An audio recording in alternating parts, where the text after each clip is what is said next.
Et bonjour à tous, ravi de vous retrouver pour l'émission du samedi 21 mars 2026. On se retrouve avec un Bitcoin qui miraculeusement à la clôture sur ce week-end pour l'instant a l'air de vouloir tenir les 70 000. On est à 70 700 dollars ce samedi matin. Un Ethereum autour de 2150 et c'était pas facile puisque on a eu une semaine qui a été vachement agitée pour le coup avec, comme vous le savez, des tensions qui sont en escalade du côté de l'Iran et de toute cette zone qui est en train petit à petit malheureusement de s'embraser et d'avoir toute la problématique qu'on pourrait voir ressurgir. En tout cas, c'était déjà un sujet avant et ça le sera d'autant plus après avec une inflation des prix, que ça soit dans un premier temps au niveau, comme on l'a vu, du pétrole et donc de l'essence, mais surtout après, ça va avoir des implications beaucoup plus larges au niveau des produits de consommation et donc du consumers au niveau des États-Unis en tant que tel. Donc aujourd'hui, on est potentiellement dans ce moment où on pourrait avoir un pivot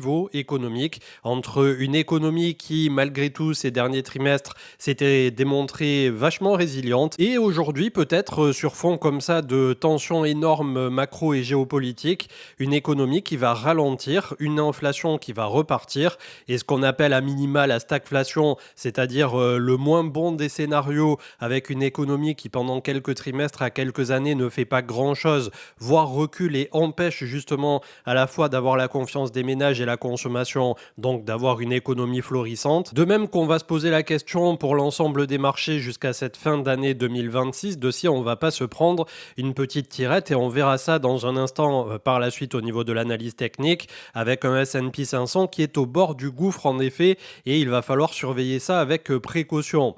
On a Monero qui est dans le vert, toujours à la 13e place, 347 dollars et sur les dernières 24 heures, rien d'extraordinaire, mais quand on observe l'hebdomadaire, on a quand même quelques performances qui restent à plus 5, plus 6, plus 14 pour Tao Tensor. Donc le marché crypto démontre, en tout cas ces dernières semaines, une certaine résilience, c'est à noter. C'est peut-être encourageant pour la suite. De même qu'on sous-estime souvent au cours d'un bear market quelles peuvent être les implications finales de ce dernier. Et si jamais on avait cette tirette qui vient des marchés traditionnels, on pourrait revoir le Bitcoin effectivement quelque part entre 40 et 50 000 dollars comme on en a discuté un bon nombre de fois, mais on va revoir ça au niveau de l'analyse technique. On clôture toujours donc le top 60 autour de 700-800 millions avec Kaspa, Flare Network et Algorand. Aujourd'hui, plus que jamais, est-ce que c'est intéressant d'aller tout simplement spéculer comme ça sur des altcoins plutôt que de se positionner sur, comme on les appelle, les leaders de catégorie, mais surtout le leader incontesté et incontestable qui s'appelle Bitcoin? Comme d'habitude, tout dépendra de votre appétence au risque et de quel risque vous êtes prêt à prendre en fonction de votre propre capital. Guerre au Moyen-Orient, comme titré BFM, on a eu donc la prise de parole il y a 48 heures de Jérôme Powell, d'ailleurs presque 72 heures désormais, avec le président de la Réserve fédérale des États-Unis pour encore quelques semaines puisqu'il va être remplacé prochainement, donc peut-être aussi que ça va rebattre un petit peu les cartes au niveau des États-Unis, mais en tout cas, pour le moment, on a en effet un son de cloche qui est plutôt réservé, qui est plutôt au quiche du côté de la Fed et qui dit tout simplement les choses. Si ça continue à se gâter du côté de l'Iran, du détroit d'Ormuz, etc., qu'on ne peut plus acheminer d'un point de vue mondial bon nombre de ressources qui passent par ce détroit et d'un point de vue maritime, on aura bien entendu un impact à la consommation, un impact sur les prix. On le voit déjà à la pompe, bien entendu. Donc aujourd'hui, on a une Fed qui nous prépare en effet sur un discours qui se veut pas du tout rassurant, contrairement à ce qu'auraient aimé les marchés, à une stagflation à minima, donc une inflation qui est comme ils l'appellent dans le milieu collante, c'est-à-dire moyenne haute, voire qui repart un petit peu à la hausse, mais sans prendre des proportions complètement folles. Et encore que ce scénario de stagflation, ça reste à la fois un scénario qui est dégueulasse pour l'économie puisqu'on n'a pas de véritable direction, mais c'est un scénario qui est le moindre mal par rapport à avoir une inflation qui repart à fond les ballons et derrière une Fed qui, en plus de ne pas pouvoir baisser les taux, devrait théoriquement et mécaniquement les remonter. Donc là, ça serait le scénario apocalyptique pour les marchés. Donc aujourd'hui, on va croiser les doigts dans tous les cas pour qu'on se dirige, vu que ça en a tout l'air au niveau des chiffres du chômage, de l'inflation, etc., vers cette stagflation, qui est une inflation qui est à la fois collante, mais qui n'augmente pas trop fort, pas trop vite, qui pénalise de quelques points l'économie, avec un peu moins de croissance, avec des indices qui, comme l'avait dit en amont de cette année 2026, les Goldman Sachs et les JP Morgan Co. que 2020-2025, la récré était finie et que de 2026 à 2030, probablement, on ne ferait plus que 3,5 en moyenne annualisée du côté des indices. Ça annonçait pas mal la couleur. C'était en amont, bien entendu, de tout ce qui s'est passé, notamment du côté de l'Iran.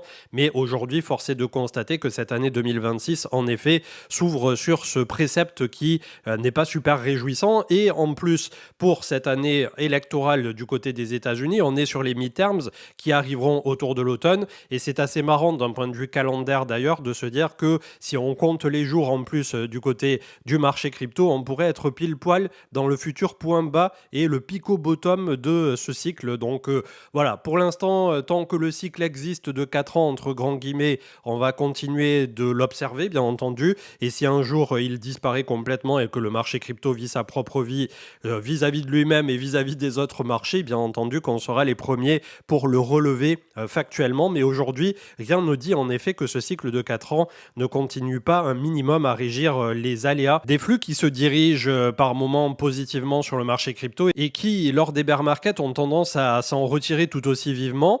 C'était proche de 1000 milliards qui se sont retirés du marché américain, toujours il y a 72 heures, au moment de la déclaration de Jérôme Powell, en même temps que le marché crypto s'est mis à vaciller. Donc vous voyez un petit peu les amplitudes. Du côté du marché crypto, je crois qu'on avait reculé de 200-300 milliards, mais on a une capitalisation par rapport au S&P 500 qui est infiniment moindre, vous vous en doutez. On avait une bonne nouvelle avec Alcoin France qui nous mettait en avant que le Nasdaq obtient le feu vert pour tokeniser les actions. En effet, la SEC qui vient d'approuver cette règle permettant au Nasdaq de lancer le trading de titres sous forme tokenisée. Donc concrètement, vous allez avoir certaines actions et ETF qui pourront exister en version tokenisée sur la blockchain. Ces tokens représenteront exactement les mêmes droits que les actions classiques avec les dividendes, les votes, etc. Ils seront échangés sur le même carnet d'ordre que les actions traditionnelles sans différence côté marché. Donc on va voir comment ça va se mettre en place. Les actifs concernés seraient les actions du Russell 1000 et les ETF majeurs type S&P 500 et Nasdaq 100. Aujourd'hui, on a déjà des dérivés qui sont en place et on a vu notamment avec l'avènement de Hyperliquid pas mal de trading de ce côté-là. Est-ce que c'est vraiment le gros sujet et l'enjeu futur qui pourrait lier définitivement d'un pacte scellé au long terme la bourse traditionnelle et la blockchain? En tout cas, pour l'instant, ça semble en prendre la bonne voie. Et on clôturera au niveau des news, en tout cas pour les infos qui ont eu un impact cette semaine, avec un petit point plutôt marrant et plutôt presque un easter egg pour ceux qui suivent tout simplement la chaîne depuis longtemps, puisque les États-Unis ont enregistré le alien.gov en domain name. Donc il y a beaucoup de spéculation en ce moment, notamment sur la sphère complotiste qui petit à petit, de temps en temps, au vu de l'actualité, ont raison sur bon nombre de sujets sur lesquels ils spéculaient par le passé. Et comme je disais souvent ces dernières années, il nous manque plus que les extraterrestres au milieu pour cocher toutes les cases du bingo. Le VIX à 27 quasiment, plus 12 sur les dernières 24 heures. Donc on est toujours sous la borne des fameux 36 qu'on a titillé la semaine dernière. On avait fait une grosse redescente, donc le marché s'était calmé. On s'est dit oui, l'Iran, ça va durer, pas durer.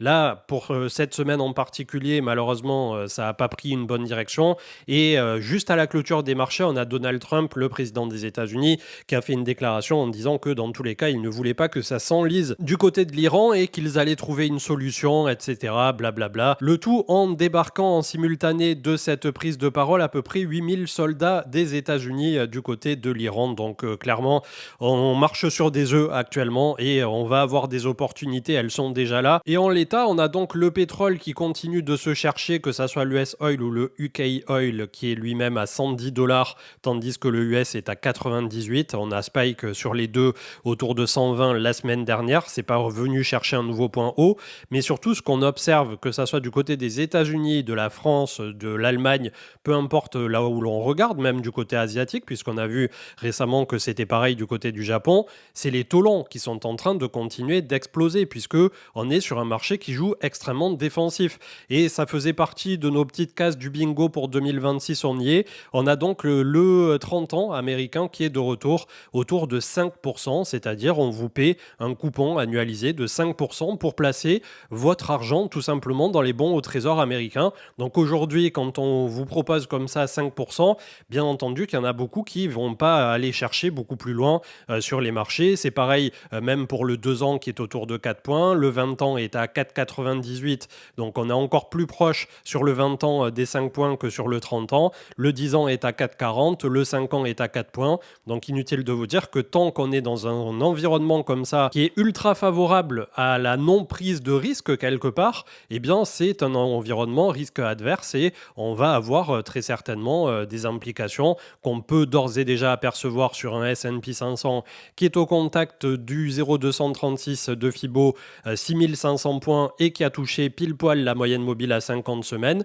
à 6458. Si jamais on perd cette zone, on aura une accélération autour du 0,382 de Fibo, c'est-à-dire les 6180 points avec la moyenne mobile 100 qui est aujourd'hui à 100 semaines autour de 6070 points. Et en cas de crack majeur, eh bien comme ça l'a fait ici en octobre 2022, la moyenne mobile 200 semaines pour le S&P est aujourd'hui à 5180, ce qui nous ferait par rapport au top de marché à ce jour environ moins 26%.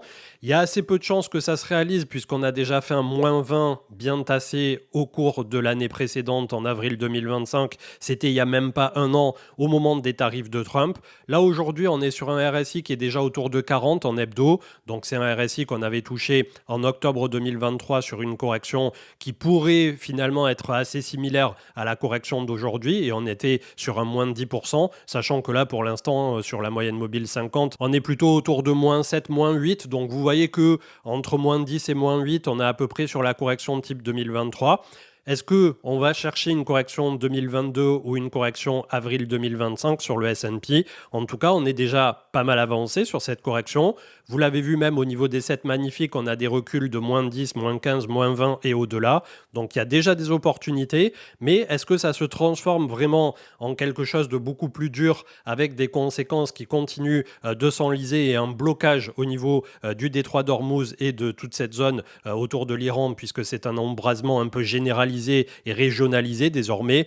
Voilà, pas mal de questions qui vont rester en suspens et comme d'habitude pour nous autres petits investisseurs au milieu de cet océan déchaîné, le but c'est de profiter des opportunités qui sont déjà là, mais tout en ayant bien en tête que oui, ça peut continuer de se gâter et encore un petit moment. Du côté du WPEA comme du CW8, pour ceux qui achètent en euros et sur les indices monde, on est sur un support autour des 6 euros pour le WPEA et autour de 592-593 euros pour le CW8 d'Amundi.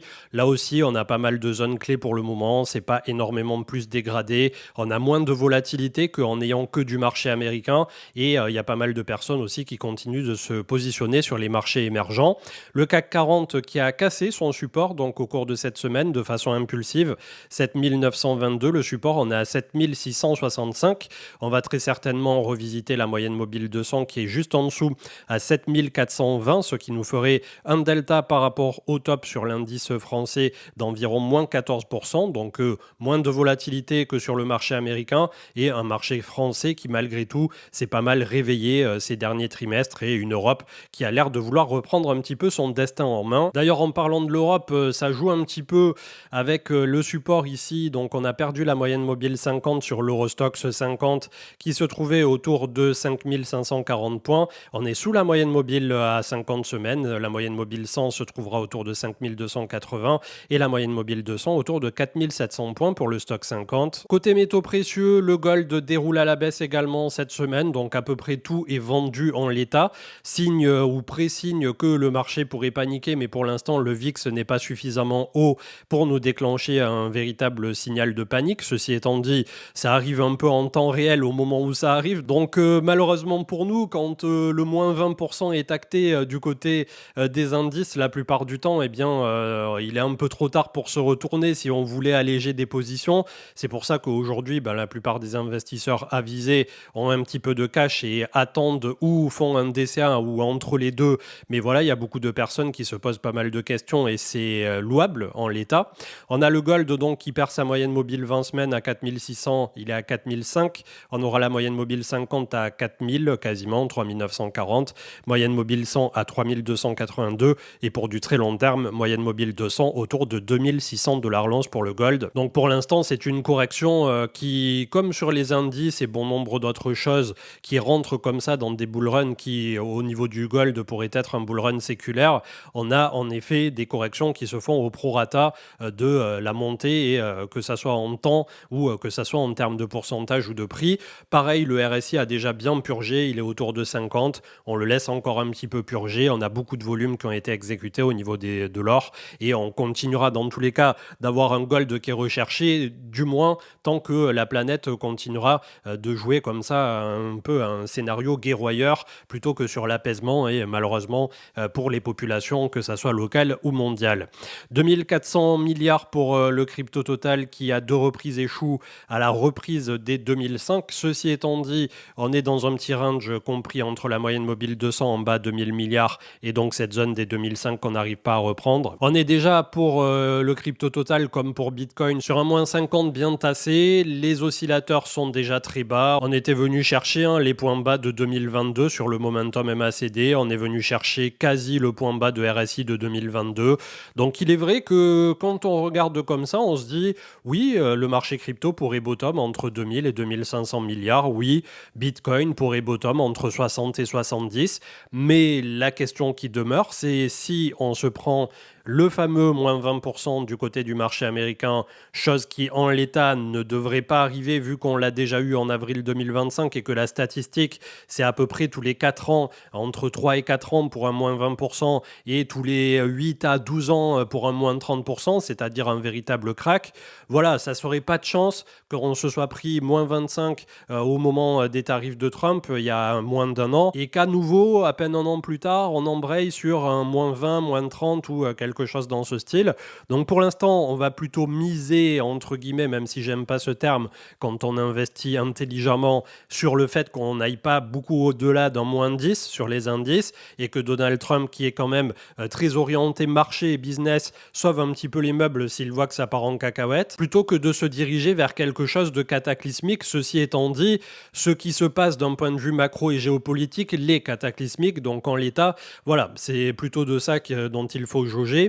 Le crypto total 2 des altes suit plus ou moins ce que fait Bitcoin. De toute façon, il n'y a pas plus à en tirer tant que le marché crypto lui-même ne rentre pas dans son entièreté en bull run. USDC, USDT au niveau de la dominance stablecoin, toujours bloqué autour de 0,11. Statu quo de ce côté-là, on n'a pas de rentrée ou de sortie plus que d'habitude. 70 800 pour Bitcoin. On continue de tricoter, donc entre 60 et basiquement 75. On a les oscillateurs qui sont très très bas, voire même plus bas que 2022 pour le Bitcoin en tant que tel. Et au niveau du RSI, oui, on était quasiment sur le point de 2022, mais on voit qu'on a eu plus de ventes encore au niveau de la force du momentum au niveau du MACD. Donc c'est quelque chose d'intéressant de se dire qu'aujourd'hui, vu que le Bitcoin capitalise bien plus que ce qu'on l'était sur le point bas du bear market précédent autour de 15 500, eh bien on a perdu beaucoup moins en termes de pourcentage, une cinquantaine de pourcents, alors qu'à l'époque c'était 77, et on est arrivé sur des points bas équivalents, voire des momentum qui sont pires que 2022, alors même qu'on est sur des ETF qui ont marché comme jamais, une administration américaine qui a poussé les cryptos et Bitcoin comme jamais.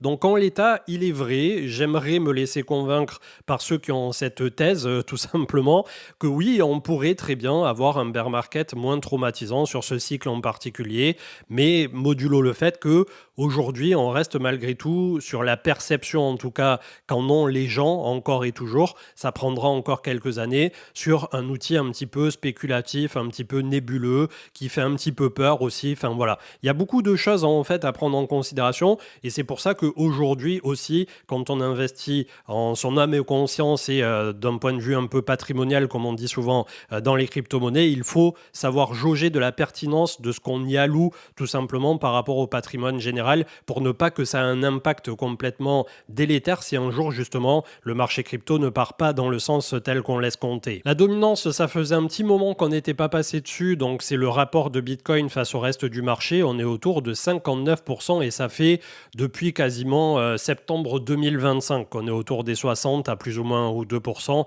Donc il ne se passe absolument rien, on est stable et Bitcoin démontre lors d'un bear market qu'il vaut mieux en effet être en BTC qu'en altcoin. Ether 2150, il s'est fait repousser à 2 reprises juste avant sa moyenne mobile 200 qui se trouve à 2433. On s'est arrêté à chaque fois à 2390. Donc on a des vendeurs qui bétonnent la zone des 2004 et pour l'instant on est sur le support des 2150. Pareil, on n'est pas venu aussi bas pour le coup qu'en 2022 au moment de la déroute de FTX et de Terra, etc. où on avait vu donc Ether revenir sous les 900 dollars, complètement dingue. Sur ce cycle, on est revenu à 1004. Là, le point bas récent était autour de 1750, 1800. Donc quand on regarde l'image de fond, que ça soit en hebdo comme ça ou en mensuel, on peut y voir malgré tout une contraction de prix qui pour l'instant ne nous donne pas véritablement de directionnalité. Par contre, tout ce qu'on sait, c'est que si on sort à la baisse des 1004 plus tard, ça va se gâter et se gâter très fort. D'autant plus qu'en mensuel, on voit très bien que pour Ethereum, on est à 42, 43, on est pile poil sur un support mensuel. Si plus tard, on ressort d'un pattern comme ça, qui pourrait s'apparenter à un triangle rectangle ascendant des 5000 dollars, autant vous dire que ça va nous faire un truc d'anthologie, un petit peu comme on l'a vu au niveau du gold. Donc il n'y aura pas d'entre-deux à nouveau, c'est soit Ethereum va délivrer, va balayer d'un revers de la main tous les layers 2, bien que ça a quand même eu une pertinence à un instant T de pouvoir délivrer quelque chose que Ethereum n'était pas capable à cette époque de délivrer, et dans les prochaines années, 2026 à 2030, si Ethereum devient ce qu'il a voulu être, et du moins s'il continue de délivrer tout ce qu'il y a sur la fameuse roadmap et sur l'astromap qui est sortie donc la dernière fois pour essayer d'expliquer un petit peu aux moldus comment ça pourrait se passer par la suite, on aura une très très belle progression de cette blockchain et de ce réseau. Et d'autant plus, ne l'oublions pas qu'aujourd'hui, on a en plus les ETF qui sont disponibles et les ETF stakés, c'est un petit peu passé au travers, mais BlackRock la semaine dernière encore a lancé un ETF staké sur Ether, ce qui fait qu'ils viennent chercher et qu'ils vont pouvoir dire à leurs clients au moment de leur vendre ce produit en particulier que tous les ans on va leur verser 2-3% en sous-jacent, c'est même pas en dollars, c'est directement en sous-jacent. Donc s'ils achètent 10 Ethers, l'année d'après ils auront 2-3% en plus en Ether directement. Donc si le prix de l'Ether en plus a augmenté, voilà, ça fait des intérêts qui sont surcomposés au travers du temps et qui peuvent avoir tout leur intérêt sur une plaquette professionnelle / institutionnelle. En tout cas, c'est comme ça qu'on essaie de se projeter d'un point de vue là aussi de l'investisseur raisonné. Côté actions américaines et minières, pas plus pas moins, on a Coinbase qui bloque depuis 2-3 semaines autour de 200 dollars plus ou moins, MicroStrategy toujours à 135 qui s'est fait repousser par la moyenne mobile 200 à 150. Donc pour l'instant statu quo pour toutes ces sociétés qui sont cloquées malheureusement à un marché crypto qui lui-même est au pas. On a les actions américaines avec Netflix qui clôture léger dans le vert, mais en retrait, 92 dollars depuis les 100 dollars qu'il a touché récemment. On n'a pas eu la force de venir chercher la moyenne mobile 50 autour de 107, 108. Il y en a une que je vais surveiller par contre, puisqu'ils ont l'air de vendre des palettes de leurs nouveaux produits. C'est Apple, bien entendu. Donc prochainement, au contact de la moyenne mobile 50 à 240, elle est à 248. Support long terme et moyenne mobile 200 alignée, ça on adore pour le coup. Si un jour on y revient et qu'on a un petit crack de marché côté US, autour de 200 dollars tout rond. Donc là, on peut se mettre des zones long terme pour Apple. Du côté de la super traction, de la locomotive Nvidia, du Nasdaq et donc de la tech américaine, mais pas que, j'ai envie de dire de la tech mondiale. Donc on est à 172, 173 dollars, quasi au contact de la moyenne mobile 50 à 168, moyenne mobile 100 à 145, moyenne mobile 200 long terme à 91. Donc si jamais un jour ça se gâte vraiment pour Nvidia, que vous achetez aujourd'hui à 92, vous pouvez avoir un recul d'une 50aine de pourcents. C'est déjà arrivé sur bon nombre d'actions, ça arrivera peut-être pas de sitôt sur un Nvidia, mais en gros, c'est la même volatilité à laquelle finalement nous ont habitués les crypto-monnaies. Robinhood qui continue de consolider dans un petit range, ça passe pas en haut, ça passe pas en bas, entre 70 et 85 dollars, moyenne mobile 100 juste en dessous, aligné au 0,68 de Fibo à 63-64 $. Personnellement, si on le touche, je repérais ici. Même exercice, si on touche la moyenne mobile 200 long terme, elle est à 38 $.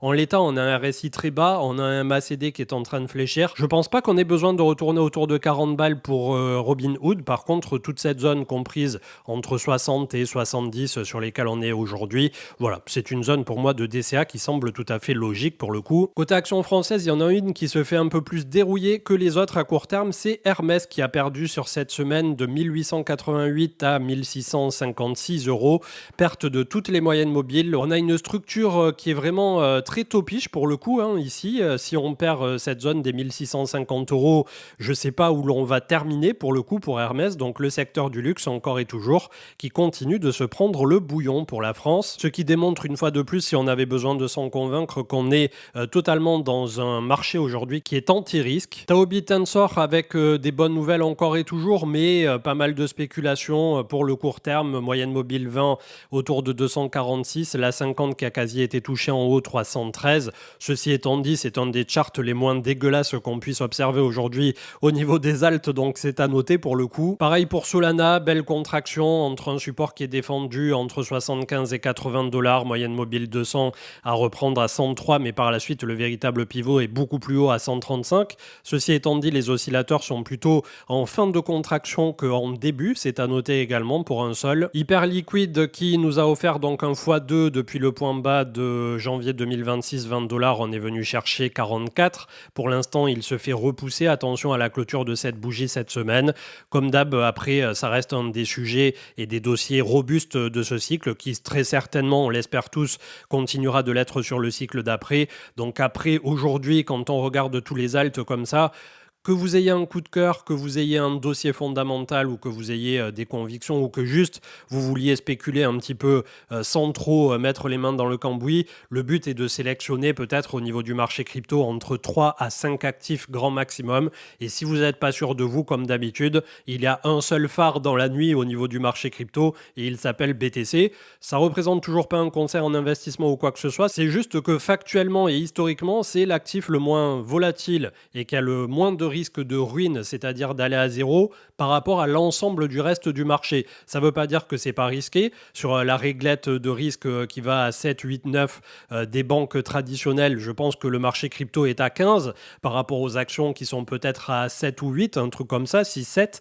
Mais voilà, c'est pour vous donner un ordre d'idée. Si aujourd'hui vous venez vous frotter au marché des crypto-monnaies, c'est peut-être inutile en 2026 d'aller faire comme ça un portefeuille avec 20-30 lignes et des trucs qui, là aussi, toujours factuellement et statistiques à l'appui, d'un cycle sur l'autre, ne se relèvent pas. Donc après, bon, on ne peut pas aller contre la volonté de tout à chacun, mais j'essaie de vous donner des infos clés pour vous permettre de naviguer au mieux cet océan, justement, comme on le disait tout à l'heure, déchaîné.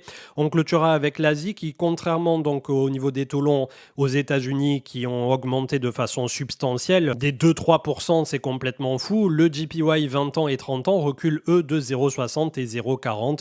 Donc après avoir augmenté considérablement également. Les actions américaines, et notamment on avait vu la dernière fois en fin de dernière émission Xiaomi qui pour l'instant n'y arrive pas. On a tenté le dépassement des 36-37 au contact de la moyenne mobile 100 semaines. Ça s'est fait complètement repousser. Donc peut-être, si jamais ça déraille encore pour Xiaomi, un retour à la 200 semaines à 24 25, là aussi, c'est assez difficile à lire. Le seul argument technique restant étant cette divergence où on a le cours qui nous fait des points de plus en plus bas, tandis que le RSI est à plat, voire légèrement haussier, et que le MACD pourrait recroiser dans les prochaines semaines haussier. Donc on voit qu'on a pas mal de volatilité à venir également sur les gros titres asiatiques. Je vous souhaite une excellente journée, un excellent début de week-end. Au cours de la semaine prochaine, l'épisode 2, l'immobilier arrive, et c'est une très bonne nouvelle puisque vous avez été 53 000 à consulter ce contenu sur Les Boomers ont-ils eu la vie plus facile. On arrive avec le scénario de l'immobilier, 929 commentaires, vous nous avez tout fait péter et on espère bien entendu que ça vous plaira puisque c'est le nouveau moteur de cette chaîne, comme vous l'aurez compris, en plus de la revue d'actualité économique qui se fera sur une base hebdomadaire. Donc c'est plutôt cool de partir sur une nouvelle dynamique et j'espère bien entendu que ces émissions continuent de vous offrir un petit peu de profondeur sur la façon dont vous gérez vos propres investissements, mais surtout, c'est un retour en continu d'expérience de notre côté, de ce qui fonctionne, de ce qui ne fonctionne pas, et d'essayer toujours à la fois de garder la tête hors de l'eau quand les marchés sont à ce point tumultueux. On a l'impression d'être accroché à sa petite planche, son petit radeau, et de pas trop savoir dans quel sens aller, et se rappeler à ce moment-là précis eh bien, les fondamentaux de pourquoi nous sommes là, comment on le fait, à quel moment, à quel prix, l'horizon de temps, et normalement, une fois qu'on a répondu à toutes ces questions, ça se passe plutôt pas mal.